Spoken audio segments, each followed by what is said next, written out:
আউযুবিল্লাহি মিনাশ শাইতানির রাজিম। বিসমিল্লাহির রহমানির রহিম। সম্মানিত ভিউয়ার্স, আসসালামু আলাইকুম ওয়া রাহমাতুল্লাহ। আমি মোহাম্মদ দিলওয়ার হোসেন। আমার ইউটিউব চ্যানেল কোরআন ও মুক্তি। সম্মানিত ভিউয়ার্সগণ, আপনাদের উদ্দেশ্যে আজ আবারও আমল নিয়ে আসলাম। আমি প্রতিদিন একটা করে আমল দেওয়ার চেষ্টা করি, যে আমলের মাধ্যমে আপনারা সামান্য পরিমাণ হলেও উপকৃত হতে পারেন। আমার সব আমলগুলো কোরআন হাদিস থেকেই দেওয়া। কোরআন হাদিসের বাইরে কোনো আমল আমি পোস্ট করি না। আমি চেষ্টা করি যে আমলগুলো মানুষ সহজেই করতে পারবে। আমার যারা ভালোবাসার মানুষ আছেন, তারা যেন সহজেই যে আমলগুলো করতে পারবে সেরকম আমলই আমি ইউটিউবে দিয়ে থাকি। সর্বপ্রথম আমার চ্যানেলটাকে আপনারা সাবস্ক্রাইব করুন, শেয়ার করুন, কমেন্ট করুন। আর আমার আমল দ্বারা তারাই উপকৃত হতে পারবেন যারা আমার ইউটিউব চ্যানেলকে সাবস্ক্রাইব করবেন, শেয়ার করবেন, কমেন্ট করবেন। আর যারা আমার ইউটিউব চ্যানেলকে সাবস্ক্রাইব, কমেন্ট কিছুই করবেন না, তারা আমার আমল দ্বারা কোনো উপকৃত হতে পারবেন না। তাদের জন্য আমার ইজাজত দেওয়া নেই। যাক, আজকের বিষয়টা হচ্ছে রুহানি শক্তি বৃদ্ধির আমল। রুহানি শক্তি, মানুষের রুহানি শক্তি বৃদ্ধির আমল। একজন মানুষ তার আধ্যাত্মিক শক্তি কতটুকু, রুহানি শক্তি কতটুকু, যার যত রুহানি শক্তি আছে সে তত আল্লাহর নিকটবর্তী হবেন। আল্লাহকে কাছে পাইতে হইলে, আল্লাহর নিয়ামত পাইতে হইলে আপনাকে অবশ্যই রুহানি শক্তি বৃদ্ধি করে দিতে হবে। আল্লাহর ইবাদত বন্দেগী বৃদ্ধি করতে হবে।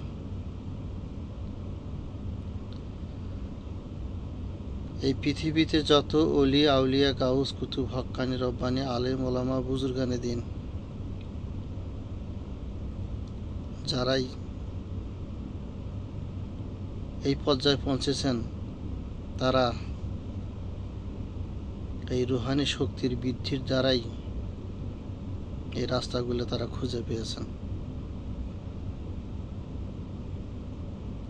রুহানি শক্তি মানুষের, একজন নেককার মানুষকে একদম আল্লাহর নিকটবর্তী করে দেয়। যাক, বিশেষ করে যারা কবরেজি করেন, ঝাড়ফুঁক করেন, কোরআন হাদিসের আলোকে মানুষের চিকিৎসা করে থাকেন,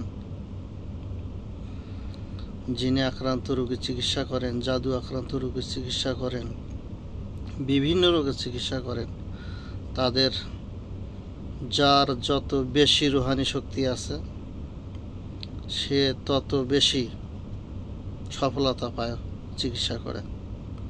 আর যার রুহানি শক্তি কম, তার চিকিৎসার সফলতাও কম। আর এই রুহানি শক্তি আপনারা কিভাবে বৃদ্ধি করবেন, এইটাই আমি আজকে প্রাথমিক পর্যায়ে বলে দেব। যে আমলগুলো আপনাকে প্রাথমিক পর্যায়ে হলে আমলগুলো অবশ্যই আপনাকে করে যেতে হবে এবং সেটা কন্টিনিউ করে যেতে হবে যতদিন আপনি বেঁচে আছেন।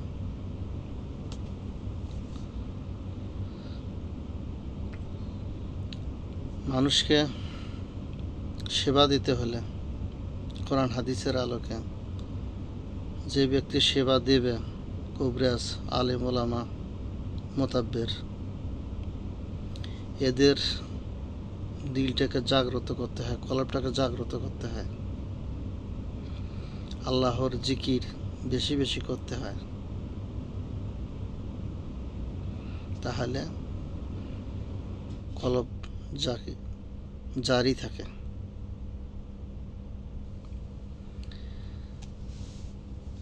এই আমল করতে গেলে সর্বপ্রথম আপনাকে 5 ওয়াক্ত নামাজি হতে হবে, তাহাজ্জুদ পড়তে হবে। যে ব্যক্তি তাহাজ্জুদ নামাজ পড়ে কাজা করে না, ওই ব্যক্তি অবশ্যই অলিয়া অলির দরজা পর্যন্ত যেতে পারবে। আল্লাহ চাহে তো সে অলিয়া অলি হয়ে যাবে। তাহাজ্জুদের নামাজ পড়ে যে ব্যক্তি আল্লাহর দরবারে নেক নিয়তে যে দোয়াই করবে, আল্লাহ তার দোয়া কবুল করবে ইনশাআল্লাহ। আল্লাহ তাকে কখনো ফিরাবে না। যে দোয়াই করুক আল্লাহ তাকে সেখান থেকে ফিরাবে না, যদি দোয়াটা তার সঠিক পথে হয়, তবে অন্যায় পথে না।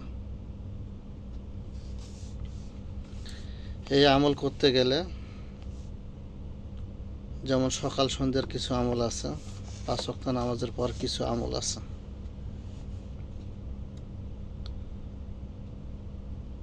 প্রতিদিন কিবলামুখী হয়ে বসে, মানে কাবার দিক মুখ করে বসে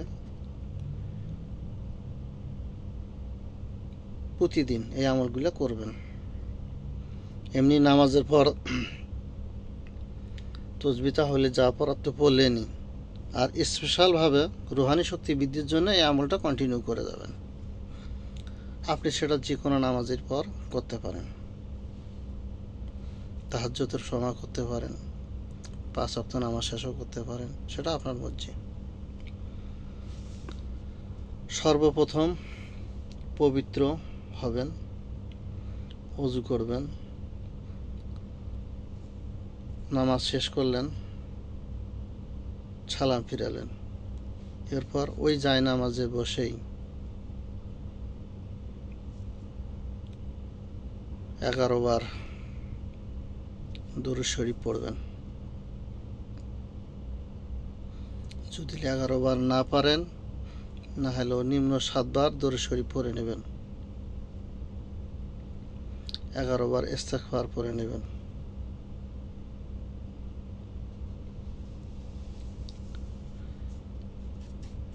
এরপর সুবহানাল্লাহ সুবহানাল্লাহ সুবহানাল্লাহ 200 বার পড়বেন।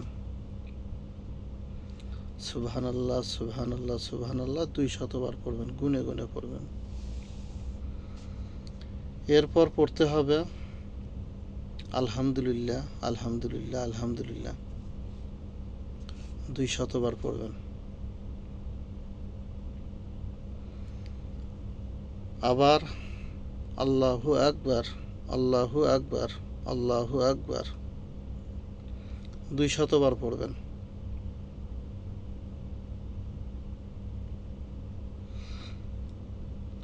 পাঁচশত বার লা ইলাহা ইল্লাল্লাহ লা ইলাহা ইল্লাল্লাহ লা ইলাহা ইল্লাল্লাহ, এটা 500 বার পড়বেন। এরপর 7 বার দুরূদ শরীফ পড়বেন। দুরূদ শরীফ শেষ করে 11 বার ইস্তিগফার পড়বেন। এরপর আপনি আল্লাহর দরবারে যে দোয়াই করবেন, নেক দোয়া হয়, আল্লাহ আপনার দোয়া কবুল করে নেবে। আর এই আমলটা বিশেষ করে প্রতিদিন 2 টাইম বেশি করবেন। ফজরের নামাজের পর, মাগরিবের নামাজের পর, এই 2টা আপনি অভ্যাস করে নেবেন। আর যদি এই সময় আপনার ব্যস্ততার কারণ বা কোনো কারণে করতে না পারেন, যে কোনো নামাজের শেষে করে নেবেন। আজুল তাহাজ্জুদের সময় করেন তা আরও ভালো। তবে এগুলো আপনার প্রতিদিন আপনি আমলটা জারি রাখবেন ইনশাআল্লাহ। যদি আপনি এইভাবে চালাই যেতে পারেন, আপনি রুহানি জগতে একজন আধ্যাত্মিক মানুষ হয়ে যাবেন। অদৃশ্যকে আপনি কন্ট্রোল করতে পারবেন।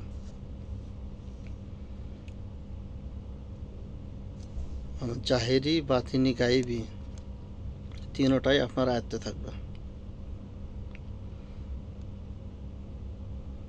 আর এর মাধ্যমে আপনি দুনিয়াতেও সফলতা পাবেন, আখেরাতেও সফলতা পাবেন।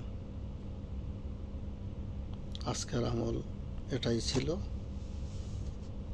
আমার জন্য দোয়া করবেন, আমি যেন প্রতিদিন আপনাদের খেদমতে সামান্য পরিমাণ হলেও যেন উপকার হয়, এরকম যেন আপনাদের আমল বা তবদির দিতে পারি, এই দোয়াই করবেন।